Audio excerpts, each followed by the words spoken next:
साथियों नमस्कार। मैं मनीष कुमार स्वागत करता हूं आपके अपने YouTube चैनल शर्मा स्टडी में। कैसे हैं आप?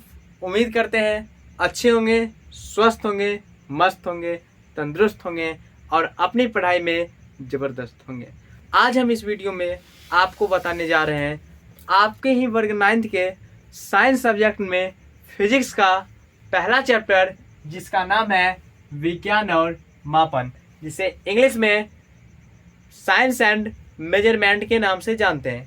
तो आइए, इसमें सबसे पहले हम जानेंगे विज्ञान के बारे में और फिर जान लेंगे मापन के बारे में। मापन क्या होता है सर? आप दुकान जाते होंगे, कहते होंगे 1 केजी चावल दीजिए, 2 मीटर कपड़ा दीजिए।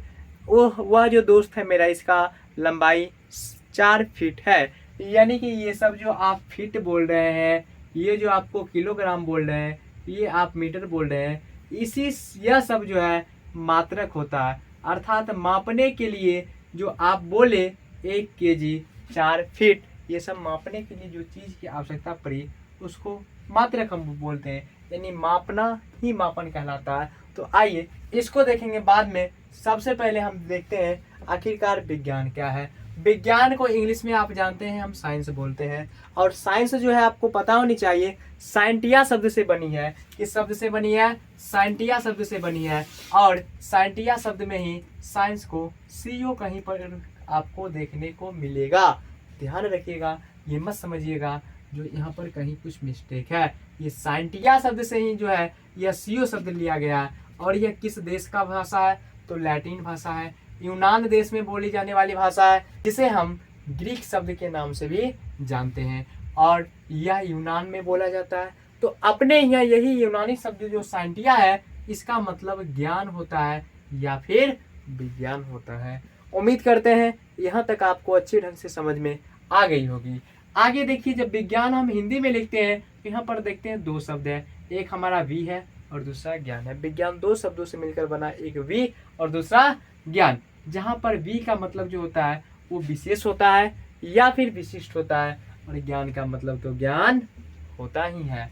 तो यहीं से एक क्वेश्चन बन जाता है, आखिरकार विज्ञान किसे कहते हैं। हमने यहाँ पर एक क्वेश्चन आपके लिए डाल दिया, तो उत्तर में हमने लिखा है विशेष अथवा विशिष्ट ज्ञान को ही विज्ञान कहते हैं। विशेष अथवा विशिष्ट ज्ञान को ही विज्ञान कहते हैं। इसी का दूसरा परिभाषा हमने यहाँ पर लिखा है, सावधानी पूर्वक और क्रमबद्ध तरीके से किए गए प्रयोग एवं परीक्षणों के द्वारा प्राप्त ज्ञान को ही विज्ञान कहते हैं। यानी कि विज्ञान में कुछ भी काम हम करेंगे तो सावधान होकर करेंगे, एक क्रम में करेंगे, और क्रम में करने के बाद जो प्रयोग किए हैं, इसका जो परीक्षण, जो रिजल्ट प्राप्त हुआ है, यही रिजल्ट को हम लोग विज्ञान कहते हैं। प्यारे साथियों, जब आप जान ही लिए हैं विज्ञान क्या होता है, तो आइए अब हम लोग जानेंगे विज्ञान का प्रकार। यानी कि विज्ञान का क्या क्या प्रकार है। यहाँ पर आप विज्ञान देख रहे हैं। विज्ञान का मुख्य रूप से 2 प्रकार है, जिसमें से पहला प्रकार का नाम है भौतिक विज्ञान, दूसरा प्रकार का नाम है जीव विज्ञान। भौतिक विज्ञान को इंग्लिश में फिजिकल साइंस बोलते हैं और जीव विज्ञान को इंग्लिश में लाइफ साइंस बोलते हैं। इसका संबंध जो होता है निर्जीव पदार्थ। किसका संबंध सर? भौतिक विज्ञान का संबंध जो होता है निर्जीव पदार्थों से होता है, जबकि जीव विज्ञान का संबंध जो होता है वह सजीव पदार्थों से होता है। फिर भौतिक विज्ञान को भी 2 भागों में बांटा गया है, जिसमें पहला आता है भौतिकी और दूसरा आता है रसायन शास्त्र। भौतिकी को हम लोग इंग्लिश में फिजिक्स बोलते हैं, जबकि रसायन शास्त्र को केमिस्ट्री बोलते हैं।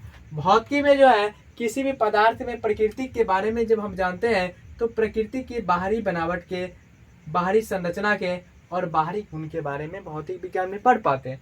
जबकि वही बात जब रसायन शास्त्र में आती है, अर्थात केमिस्ट्री में आती है, तो हम जो पदार्थ की जो है आंतरिक बनावट, उसकी आंतरिक संरचना, आंतरिक गुण के बारे में पढ़ पाते हैं। यानी कि रसायन शास्त्र में है जो है वह आंतरिक चीजों के बारे में जान पाते हैं। जैसे कि आप मेरे हाथ में अभी फोन देख रहे हैं, या सर ये ओप्पो का फोन आपको दिख रहा है, ये इसकी संरचना ब्लू कलर का है, इसमें यहाँ पर एक कैमरा है। ये आप जो देखिए ये बाहरी बनावट अर्थात फिजिक्स, और इसके अंदर की बनावट सर, इसके अंदर बैटरी होगा, मेमोरी होगा, इसके अलावा और भी बहुत सारे जो हैं कीट होंगे मोबाइल के अंदर। ये आंतरिक चीज का जो बनावट करेंगे रसायन शास्त्र में। ध्यान रखिएगा, यह केवल समझाने के पर्पज से हम बताएं, वैसे यह भौतिकी में ही आएगा। आगे जब इसके बाद की जब हम बात करेंगे जीव विज्ञान की, तो जीव विज्ञान को भी दो भागों में बांटा गया। पहला का नाम है वनस्पति विज्ञान, जिसको इंग्लिश में बॉटनी बोलते हैं। दूसरा का नाम है जंतु विज्ञान, जिसे इंग्लिश में हम जूलॉजी बोलते हैं।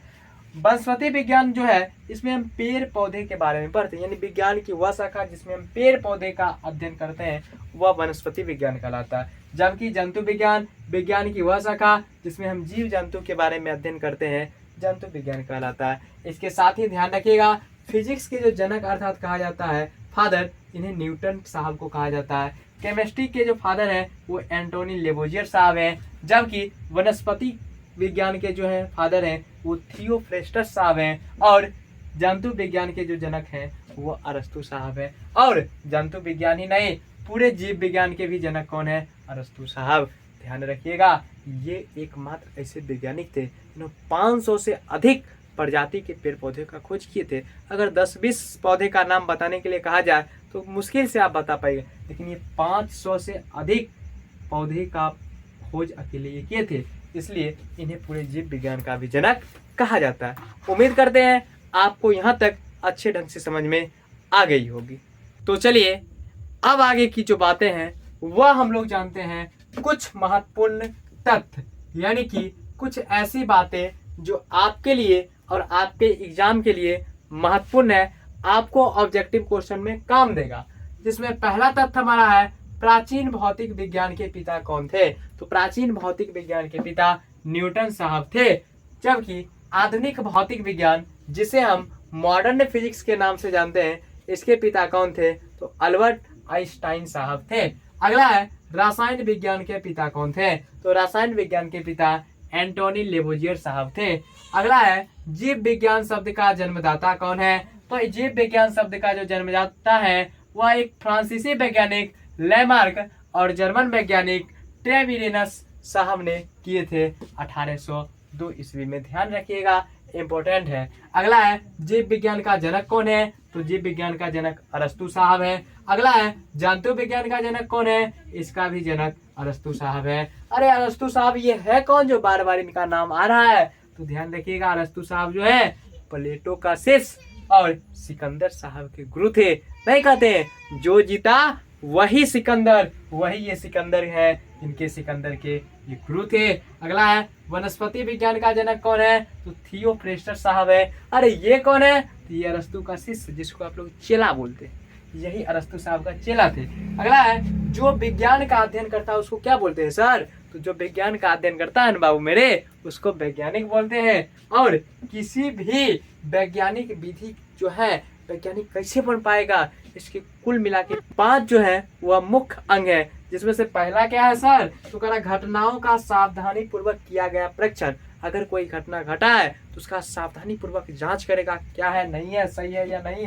अगला है, संभावित कारणों का अनुमान लगाना। अब ये घटना घटा तो अनुमान लगाएगा कैसे घटना घटा। जब ये हो जाएगा तो अगला है, परीक्षणों और प्रयोग द्वारा उन कारणों की जांच। जब पता लग गया संभावना से, तो अब जो परीक्षण जो रिजल्ट निकला और इसका कारण क्या था, प्रयोग के द्वारा उन कारणों का जांच, आखिरकार ये हुआ कैसे। और चौथा है, जांच के आधार पर किसी निष्कर्ष पर पहुंचना। जब जांच तक सही हो जाएगी तो कोई निष्कर्ष, कोई फैसला लिया जाएगा। और पांचवा है, आवश्यकता अनुसार विचारों और सोच में अपरिहार्य परिवर्तन करना, यानी कि उसके बाद भी अगर लगता है कहीं पर कुछ परिवर्तन, चेंज करने की जरूरत है तो फिर चेंज किया जाता है। तो दोस्तों आज की वीडियो में हम यहीं तक जानेंगे। अगर हमारी वीडियो आपको पसंद आई है तो वीडियो को लाइक और चैनल को सब्सक्राइब करना मत भूलिएगा। और एक बार अपने दोस्त को यह वीडियो शेयर जरूर कीजिएगा। धन्यवाद, जुड़े रहे MS के साथ।